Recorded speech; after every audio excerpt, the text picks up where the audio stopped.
Our first key technical goal was to develop the methods for putting a new gene into a plant.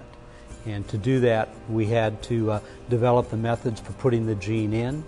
The first gene that we picked was a gene that we had engineered that would enable the plant cell to grow in the presence of inhibitors called antibiotics that would normally keep them from growing. And the idea was, if the new gene was inside the plant cell and functioning, it would give that plant cell the ability to grow in a petri plate in the presence of that inhibitor.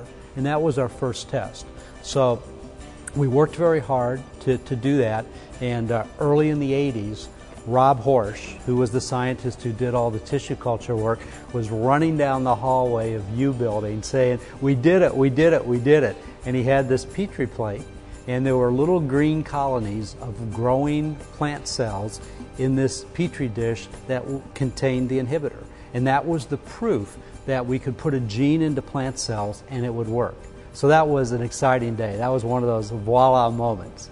Now, we still had challenges, so we had to take those cells and eventually regenerate them into whole plants. And within a few months, with Robb's skill, he was able to regenerate tobacco and petunia plants, and eventually show that those new genes that we had introduced into the plants were passed through seed into their progeny.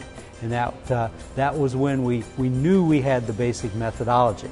And then all of our focus shifted to, what are the commercial applications? What can we do with this new science?